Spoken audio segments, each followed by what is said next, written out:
And so he goes through it. First of all, he compares it to their known world, their law, the law of Moses, the Torah. And he says, you're kind of used to hearing about murder, but I'm telling you that anger in this new kingdom has a problem. And it really is what leads down the road. And he goes through that. And then he talks about their public worship, their public acts of worship that they do. That it's a rethinking about why you do things and your motivation for doing things and why you do things publicly. And how humans have a tendency to do things for other people, for the sake of other people seeing and knowing and making them feel better and getting compliments and all of those things that happen. And he said there's a greater righteousness. Then he kind of transitions from that into money and possessions. It's hard for us to hear because it's hard for us to fathom a world where I don't have any possibility of food today. Give me something. It's weird to talk about that. But we need to think through that. What does it mean? What does it mean for him to say that? And so he's in this section. Mark started the section this Sunday about the whole topic is money and possession. What Jesus has to say about this new world. And so that's kind of what Mark asked me to do to introduce. Just remind us where we are in the Sermon on the Mount. And Jesus just introduced by saying, do not store up for yourself treasures on earth, but store up for yourselves treasures in heaven. Okay? And he has some things to say about treasures on earth. He says, man, things on the earth tend to rust and rot and spoil. They're really not going to last. And people steal them, and that's not going to last. But treasures in heaven is what we're after. And Jesus goes on to say, where it's kind of backwards to me. He says, where your treasure is, there your heart will be. It seems like to me it should be where your heart is, that's where your treasure will be. But he says, take an honest look at yourself. What is it you treasure? And that's where you'll find your allegiance. Whatever it is you treasure. And so Jesus is saying in this new kingdom, we don't have an eye for all of that. Things that are on earth. And then this Sunday, I'm assuming I'll still do it. Maybe Mark will do it. So if he ends up being here, he may want to preach. I don't know. But I'm supposed to preach today on the remainder of this section. About still the same topic. Treasures on earth, treasures in heaven. What do we do with money? And what do we do that? He has some more things to say that we're going to talk about soon. But tonight we're focused on one of the things that Mark discussed and taught us. So, be good for each table. Just have somebody read the text that Mark preached from Sunday, Matthew 6, 16 to 21. And then Mark has some questions for us to discuss. So, anybody have any questions or comments?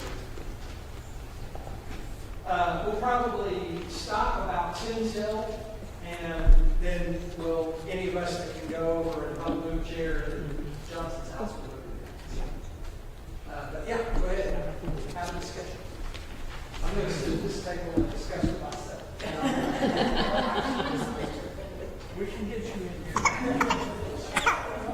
So you got the book open, you want to read the... Yeah, I'll read the book. It says, moreover, when you fast, be not as the hypocrites of a sad countenance, for they disfigure their faces, that they may appear unto men to fast. Verily, I say unto you, they have their reward. But thou, when thou fastest, anoint thine head, and wash thy face, that thou appear not unto men to fast, but unto thy Father which is in secret, and thy Father which seeth in secret shall reward thee openly. Lay not up for yourselves treasures upon the earth, where moth and rust doth corrupt, and where thieves break through and steal. But lay up for yourselves treasures in heaven, where neither moth nor rust doth corrupt, and where thieves do not break through nor steal. For where your treasure is, there will be your heart also.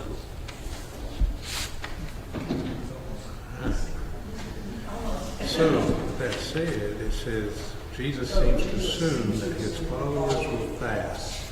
His language is fast. There's more, but let's think about that one for a minute. What do you think about that? Does there seem to be an assumption that Maybe because it's teaching. Well, I think it's part of their culture at the That's time. right, yeah. I think It was very common. but that's what they did. that's kind of what I thought. It's really a cultural thing, but I think it was also part of the when the Jews came out of Egypt, and these were things that they did as well, and maybe even with guidance from God a little bit. I don't know for sure. I remember washing hands, all those rituals. Yeah, Basically. probably back in the medical. Yeah, in the Old Testament. Yeah, they did some I don't things. remember it per se, but I would assume that there's something in Yeah. there. And so, yeah, that would make sense. But that also became a cultural thing, which is also problematic too, because there's so many things that became cultural that Jesus would actually condemn, not Yes. necessarily assume they're going to do. You know, it's like, no, you've done this wrong. So fasting obviously is one of those wrong things. So the next follow-up was, why don't we fast much today? And we practice it as a church. You know, I never really personally thought about much about fasting. I can't remember, of course, when my kids were all coming up, I didn't get a lot of knowledge anyway because I had to take care of them. But I think that I didn't understand, I wasn't taught. This is the most I've ever heard in the last few years, actually, about fasting and the results and why you should do it. And I thought fasting was strictly limiting food or no food, but that's not what I'm getting anymore. Fasting is whatever means the most to you. I know the very first time first or second time of about 3 weeks that we fasted. It was the second week. It was the first time I did the food thing, which was okay. I had no problem. But then I got the feeling like I'm not a major needing all kinds of fancy food. You know, I just eat to keep my stomach dry. And I thought, it didn't really mean that much to me to fast. Because sometimes I skip a meal and don't even realize it. But I am totally addicted. I've always loved music. And I have Pandora on my phone and I have unlimited data. So every waking moment, even in the car, first thing I do is plug in my phone.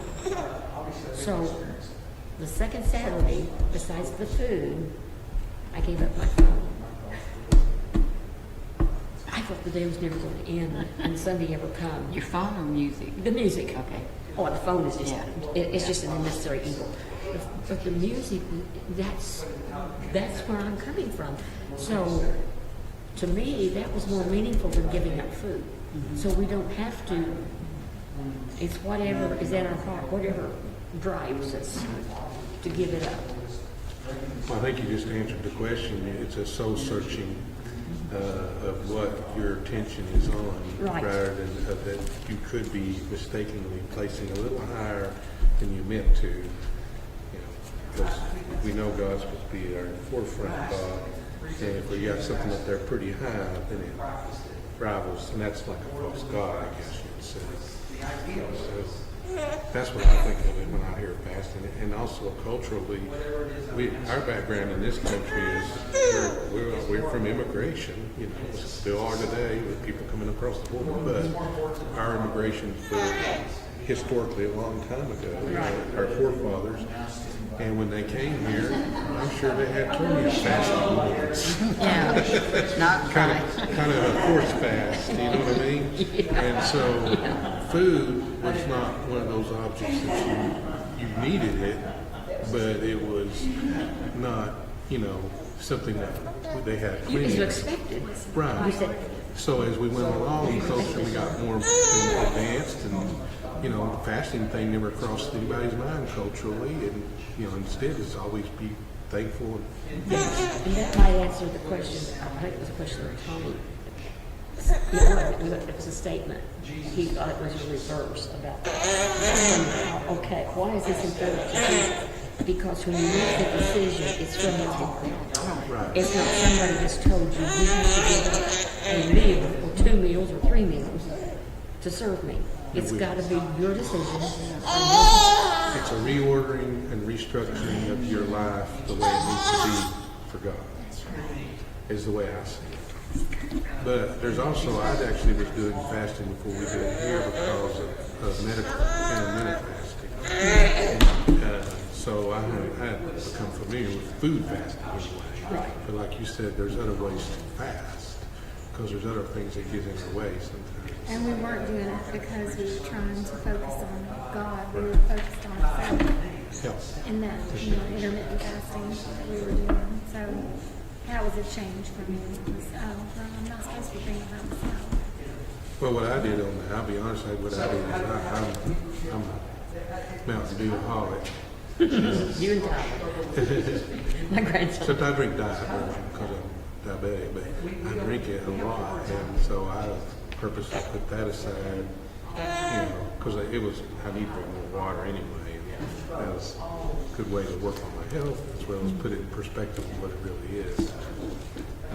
Because diabetic-wise, I couldn't just not eat. I had to eat a certain amount of food every day. You have to have a certain amount. Or our sugar will drop too low. Sometimes for me, it is absolute selfishness. Because I think that we don't deny ourselves well. If I need to do something for God, I'm all about that. But when you ask me not to do something for me, and that's just the truth. It's just harder. Yeah. It just is. You just want to go, wait a minute. Yeah, but But fasting is doing for God. I know, but I something understand. rather in my head. I'm playing with you. I Yeah, understand it's what you're just, saying. I'm But it's putting God first, Yeah. and that's what we're supposed to I do. think it's supposed to be helping you realize something that takes so much focus of your mind. It reminds you that often to think of yeah, Jesus instead of Yeah, and the other thing is you're tying it to something. If we're praying about something that the church is making a decision on, or we're trying to get guidance on from God, this is a way to keep remembering that and keep asking for that guidance, keep asking for that, whatever God wants us to do in that situation, get it, and looking for an answer, a way to kind of awaken the inner spirit, I guess. Because he doesn't seem to know everything. Why is it important to Jesus? Well, it's important to him, or he wouldn't mention it. I'm sure he has his reasons.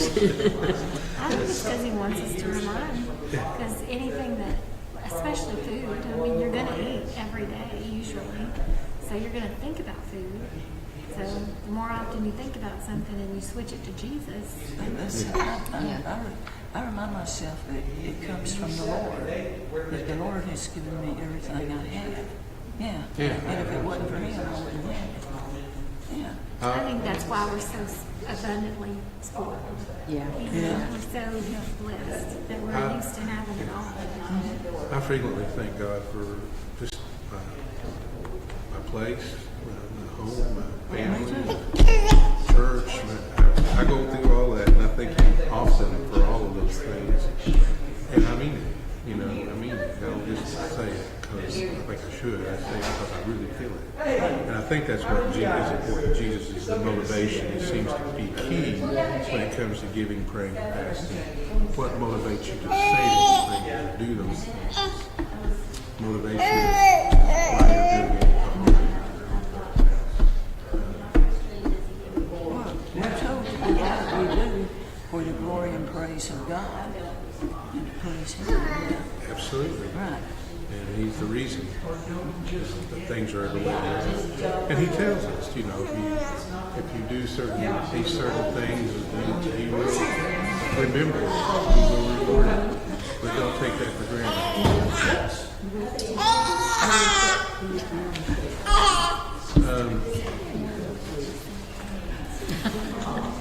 Welcome, guys.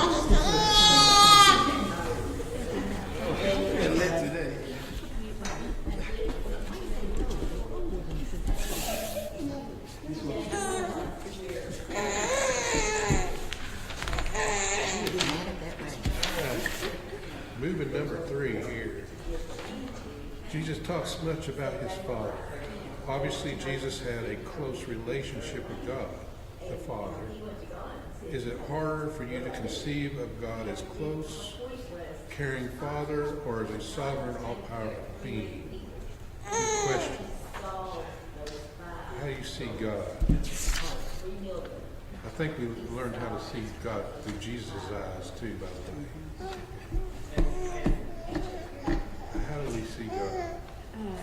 We often think of God as the way we reflect our fathers. My father was good and caring, but he was also all powerful. You know, so I see him as an all powerful God, but loving and caring. And I recognize, you know, because of him, there's grace for me, you know, in this caring. But I don't know that I have one perspective more than the other, because my father was both, and that's what I know. They say people look at God the way that their earthly fathers have taught them to consider a father. I can see the human part of that. When I was young, I really thought about God as this long white beard, long white robe, big king on the throne, you know, kind of God. And then as I've grown spiritually and as an adult, I do have more of a sort of daddy relationship with a father. And the more I learn, I mean, I remember learning or hearing it taught and really realizing for the first time that, I mean, it wasn't just Jesus on that cross, you know, because there's the Godhead, but they're one. And so I almost thought, well, I've been giving Jesus more credit than the Father, you know? And it's really all the same. Again, they all Yeah. So that really changed my perspective again, too, I think. And so sometimes because I'm worried that I'm not reverent enough, you know. So anyway, it's complicated. I see in both ways. Well, I've never, to my knowledge, considered him being other than loving and good. I've never considered him being just a powerful being. And to me, that would be, you do this and you do that. No. Authoritarian. He's sensitive and caring and wanting us to come to him and not him come to us. Even though he's there for us, we have to recognize him there. I feel like I was always taught, you know, that he was loving and caring and all those things. But also I come up from a different, like, smaller church background that was more heavier on, you know, more firearm and stuff. So it was probably just the way I internalized it was negative. I don't think it was meant to come across that way. But I think being self-critical, thought like I have to do all these, you know, right things the right way, and then which then turned into more of an authoritarian Yes. look, even though I knew like he was loving, but also the self-critical part of me was thinking about myself and what I'm doing, and I'm like, you know, he expects these things of you, and so then I think The Chosen, watching that, has kind of taken away those childhood like thoughts that came to my mind, Yeah. hearing all those things, and I think I was taught the right things. It's just I was internalizing it. Yeah. And so watching The Chosen really helped me be like, oh, he was actually a human who walked on the earth and is a very humble, like literally humble. That helped me a lot. See it that way. Anybody else? Well, I used to, when it came to my daddy, what he said, you know, there was no ifs, ands, or buts about it, you know. We did it. Not that he was mean and hateful or anything, but. And then, as time went by, when he had that stroke, I realized, hey, there's my daddy, and then there's my father, my heavenly father. Yeah. And I realized God really is all powerful, all mercy, and gives everything, and can take away. And yeah, and I realized it was time for me to, you know, wake up. Yeah. Yeah, I think it has a lot to do with spiritual growth, how we see God. And the reason I I say that is based on my own experience. And as a child, I didn't have my father because he had left. But I had my grandfather and my uncle. They were the male figures, and my grandmother and my mom. My mom being ill a lot, was way ill. So really, I was kind of left the limbo land there for a little while. So I've seen God as a scary thing. This, you don't want to be in the presence, so forth. And if you do the wrong thing, they can see everything. I grew up with that kind of mentality when I was small. But later, when I got into the college age, and after I'd been here a little bit before I went to college, I've seen a different God in the sense of how I was treated. And I looked at God as a replacement father. So I would pray to Him and ask things and guidance, because I didn't have anything to ask. So, but it was partly learning who He was that made the difference from the youth to the age.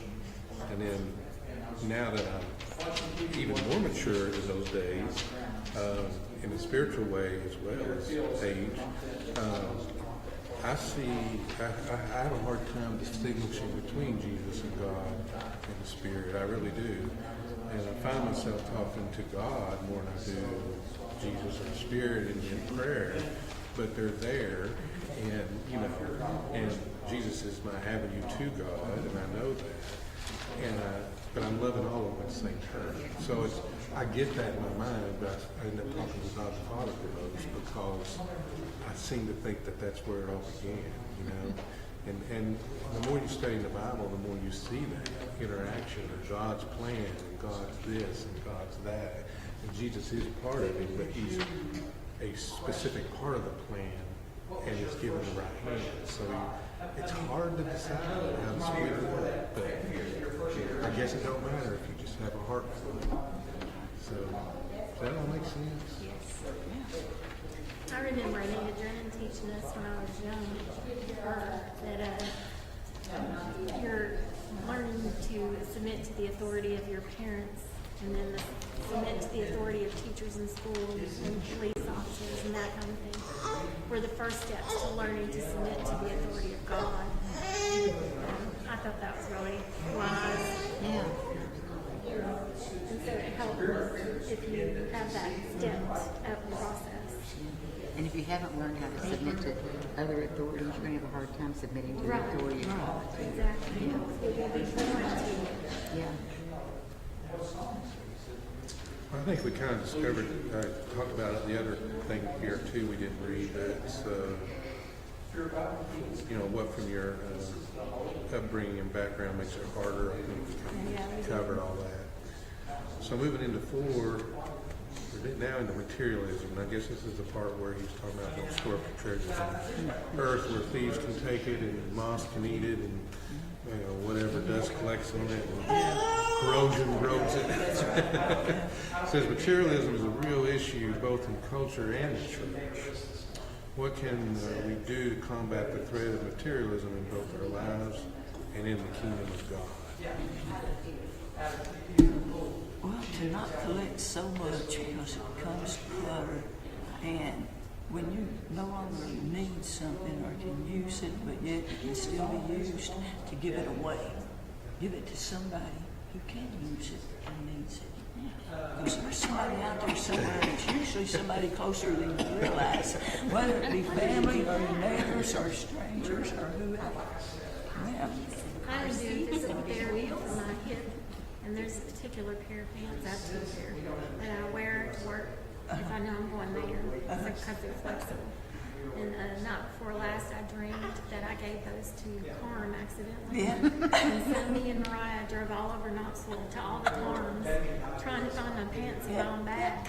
That was my dream. It was so silly. But anyway, I don't know if that has anything to do with materialism, but I have way too much stuff. I do. I mean, I'll confess that. I've got too much stuff. I'm trying to get rid of it. I mean, I've heard them say that you spend the first 2/3 of your life gathering and collecting stuff, and the last third getting rid of it. And I think that's true for me, probably. Well, I can't help but think of the movie It's a Wonderful Life. You know, he's Angel comes to help him. He says, "You got any money on you?" And he said, "No, we don't need that up there." He said, "What comes in handy down here, bud?" Do y'all remember that?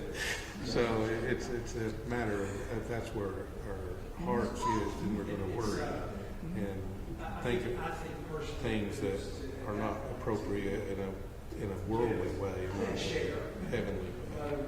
In most countries, or most people, even for us, it's power.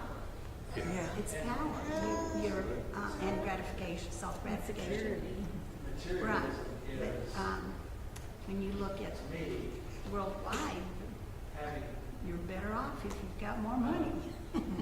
So we think. I can just remember my mama telling somebody one time, I was sitting still with calling. I can't remember who the person was, but I think they were talking about having things and all this and what you can live without. And my mama said, I can live without a lot of things, but I need clean air and clean water. And I will never forget her saying that. Well, we do, and we also need living water, the Bible too, to keep living. Yeah. But that really woke me up, and I thought, what do you really have to need and not need? And sometimes the less you have when it comes to worldly stuff, the better off you are. Yeah. I do believe. Yeah. Well, the thing is in our country, we have so much material wealth Yeah. around us that it's you'd think that some of these people you hear talking about being poor, and they're not. They're not poor. No. They just don't have everything they want Right. versus everything they need. When there's people out there in the world who don't have even what they need, Yeah. and in a lot of ways have died because of lack of things that the human body needs. It's a sin itself, if you think about it, to live in a state of mind that you're not aware of that around you. When John was young, and we really didn't have a lot. We really did. I mean, yeah. And I can remember when John first came and said, "Okay, Betty, we need to give a percentage of what we've got to God every Sunday." And I went, "Well, okay." And then he started talking figures, and I went, "Oh, John, ooh, honey, that's good, ooh." And he's, "Nope, figure it out." And I can remember having to come to grips with thinking it was ours instead of God's, and having to learn to let go of money, whatever, that it wasn't ours in the first place, it was God's. But that was a real lesson on materialism that you really need to kind of be able to go through in your head and really understand it's not ours. Right. You hear people talk about how, oh, I deserve this or I deserve that. And it took me a long time to get it into my head, hey, I don't deserve anything. When it comes to money, I don't deserve anything. If we got what we deserved, we'd be poor. Oh, And yeah. you're right. I'd be worse off. I think God knew that about the human nature. I think the whole sacrificial system was designed around that human wealth ideal, because he asked for the first of the fruits of your garden or your animals, or the best. These all attack the human nature in the sense of, I don't want to do I don't want, not the first, maybe All the need third. it just hold on your back. Yeah. That's all you need. So if you look at it from the perspective of God's view, he is already training and coaching those who want to be in his kingdom. You've got to give up this attitude. And you gotta put him first. Right. And it's hard. It's a hard human thing to beat. But if you are spiritually engaged and you know you're with God, it becomes an easier thing to do. But not easy. Easier, but not easy. Does that make sense? Yeah. I think also a discernment needs to do it on purpose. What I came to learn here in America is Because like I always said, a lot of things I see here, because I was a village boy, I hardly go to the city. There were a lot of things while in college, they would ask me, I've seen before. I said, no, what is there in the city? I've never been there. So what I've come in terms of material space, the more, since there are a lot of things here, it's moving a lot of people away from God. Because just like you see, we don't have anybody here. They're probably watching something. Yeah. They are not home. They are somewhere. Right. Those who cannot be here. Few percentage maybe sick, but there are few percentage that because of we have electricity, we have the cars available, you can just run to downtown. So a lot of them are not here because of that. They just want to get party somewhere, get something somewhere. So, whereas back home, there's no electricity. Right. And when I came here, so I went to a store. I passed a high school. I saw cars. I'm like, why do they sell car close to? I didn't know. All the kids had cars. All the kids. So I was like, why are they selling car here close to? I think there was a Dollar Tree or something. And the guy, my friend, said, no, that is a school.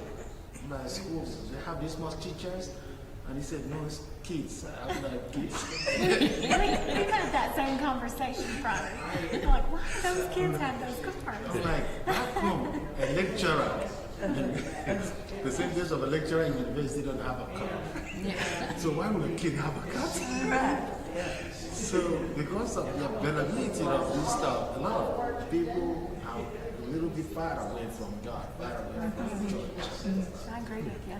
Oh, you're absolutely right. When I worked at University of Tennessee in the parking organization, they were bringing cars that made my car look like the Beverly Hills building. You know, I was driving a junker compared to some of the cars these students drove in, and of course they're getting to pay a big tuition bill on top of this. It wasn't really them, it's their parents, but and the attitude they had, and the I deserve entitlement was major problem dealing with them in their attitudes. I remember them telling me, one of them telling me that he paid my salary, meaning he wasn't going to do what I suggested he do, and I was having to be in a disciplinary form in that sense, and you know, it's hard to get across somebody who thinks they can have your job. I said, you wouldn't want my job. You wouldn't have my job. But no, that's the attitude that you get from materialism, and you're exactly hit it on the head. That's why God was starting them out right on the front end of it. That's why Jesus, when he fed them on the mountain, he fed the tens of thousands. He eventually, on the second event of it, he said, "Go home to your homes. Go. I'm not your buffet. Go away. I fed you physically because you listened to me spiritually, and now you need to move on with your lives." Let's look at that. He said materialism is a real issue in culture, but in the church, what do we see as materialism in the church? It can be. It can Can be. be.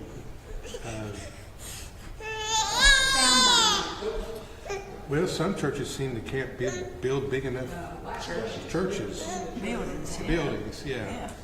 To take a church and make it a museum rather than in using it in what it's designed to be used for is another way of materialistically memorializing the building and making it something it isn't. A taller steeple or whatever it may be.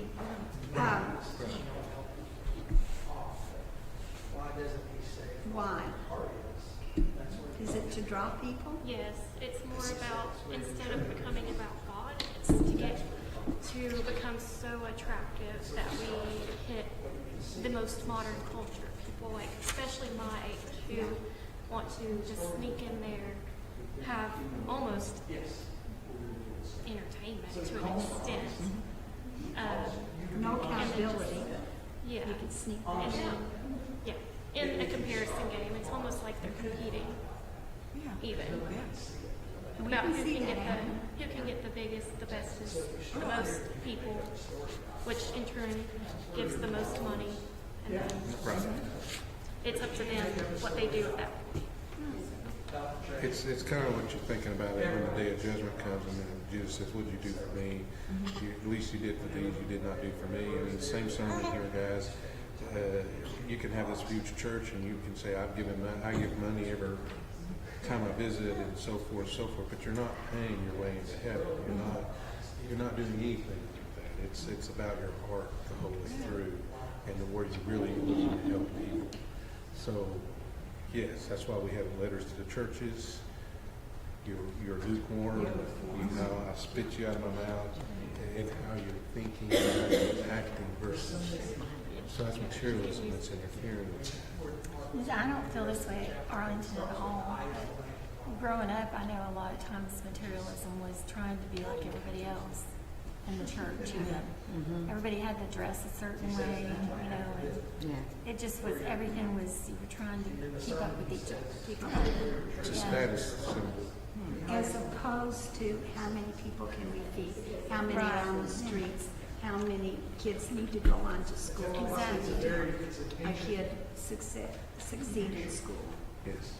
And also, I think I grew up on a farm, the youngest of 8, and back then, my family, more so than me, I was the youngest, so I didn't do it as much, but they worked really hard all day long, just so we could eat all winter. You know, and so there wasn't a lot of time for materialism, and there wasn't money for it either. But there just wasn't even time to go, oh, poor pitiful me. We were busy, Yeah. and just so that you could have a good meal in January, you know. So it was different, and I feel like we've used our blessings to go lazy, kind of. Yeah. Yeah. Complacent. Well, and I've heard it said by one adult or another, oh, but I want my child to have things I didn't have. And that person said that, and I thought, well, what did you not have that your child has to have and can't live without? You're still alive and up and moving and doing it. I mean, That's a materialistic Yeah. view. I see people come across when they come to America from the borders because they want what they think we have achieved, when the reality is they're looking at the materialistic way of life and not the life we need to be looking and seeking Right. for. And so they're coming across for that hope. Some of them may come out for other reasons, but for the large part, I think most of the people coming across are looking to make a difference or change in their life. And they think this is the place to do it. But it really is like a trap. If you think about it, for Satan, it's a trap. It's a lure. It's one of his toolbox tools. That if you get involved in it and you succeed in it, you'll get lost in it. And Jesus makes the statement. He warns us in the text, how hard it is for the rich man to get in the kingdom of God. Does he not? right. But we tend to forget those stories as we fight for our place. And this system is like that. It's a fighting for. Capitalism is about materialistic And the power. and that goes power. with it. Yes. It says, did we do what is the difference between earthly treasure and heavenly treasure? Nope. We didn't do it specifically. We hinted at it. So what's the difference? Earthly treasure will not last. It is not eternal. Heavenly treasure, if we keep focused on it and work on it and everything, it will be forever. It will not rust. It will not decay. Moths cannot get it. Thieves cannot enter and get it. Or, it will not be gone. Whereas this earth and everything on it will be gone. Well, I see it two ways. One of them is it's not materialistic. You won't have a need for anything material up there. There's no reasons for moths and thieves. These playthings don't exist because you have all you need around you already. And to realize that is to gain. Because here, if you're caught up into it, you take your focus off that. And then you have your earthly treasure here, and that's what you lose when you die. Plus, you may lose what you could have, which is even greater. Like the kingdom of God. I know people look at the New World and this continuing in a form. It's hard to see that. It's hard to feel that. I'm not saying it don't exist, but I know one thing. I don't feel it's going to be. If there was materialistic things there, it's not going to be nothing that we have to fight over, or everybody would be equally blessed if that was the case. I think some of that can be the same. Like, I treasure all my children, and I hope they're in heaven with me. So, I think that can be both places. Some things. Depends on where your heart's at. We just don't know. That's part of the whole good thing about this. We know enough that we should desire it. Yeah. But what we don't know is what the reality of it is until we get to experience it. Heaven, Yeah. And that's what makes it so hard not to be distracted in this world, in my opinion. Unless the more you know about it from reading and studying and growing spiritually, the more you look for that over this. And that's where you make a point, people aren't here, they're too involved in this to look for that. And that's the scary part. I'm not judging them, I'm just saying I'm worried about them in their thought process. Is it a picture of God saying, Does that make sense? Is that kind of a comparison of the two, you think? Have you ever seen the cartoon of the first going down the road, pulling the fishing boat? Oh. You can't take it with him. Right. That's been and he's not been there on Sunday morning. He hasn't done anything to honor God's law or whatever. But there goes the fishing boat. You think that's what he's held as. You can see it on top of the ground, but it ain't going nowhere then. Matter of fact, even the shell we're in right here is not going to No. And I thought about that one time, because I remember growing up, it was a big deal when they talked about cremation versus burial. And so many people wanted to bury people, not cremate them, because that was the wrong thing to do, is what you were told. But I got to thinking about that, and I said, really, I'd have to have a whole lot of faith to say cremate me and let God put it back together. Yeah. You know what I mean? To me, that's faith in exhibition. I don't need this. You're going to bury it in the ground, it's just going to turn that way. That's right. It's going to Exactly. go back to I can't fathom that idea of thinking now. I used to the other way around because I was taught. But now I'm like, no, that's the enemy of faith. Yeah, destroy me. The first time I realized that this is a shell was when my dad died, and I was in my 20s. That when we viewed him, I was like, he's not in there. Yeah, it's just You not know, there. who he was not in there. Yeah. So it just really was a big revelation for me. I'm like, oh, well, this means nothing. Yeah. It's who he was that meant something. Friday, did you ever get any news about the lady in the bus? Nobody say anything. We don't think she's alive. I don't know. Yeah, it's still taking too long. At least they should tell someone, and they should call. They call and get the money, but they get the money. But then they didn't return the Yeah, people. then they don't say anything. So I don't know. Oh. So nobody in the bus. The whole bus full The is full gone. full bus with nobody. So people are just still praying, but I don't think. It's a long time. Yeah, it's a long time. I don't think she's not. I'm so sorry. Yeah, she's not. I mean, God can do miracle, but Yeah. I don't know. If she's not there, she's a lot happier. Yeah, We're not, but she is. it's so sad. That is what is happening let's call it every day. Gee, Yeah, it's hard to. Yeah. unless you take a flight. But if you have a bus, car, if you do that cross, it might happen anywhere before you get to the house. We just don't appreciate at all the security we've got. Yeah, we're good. Hey, if anybody can come with me, and we'll see if we can get this chair in the Johnson's house.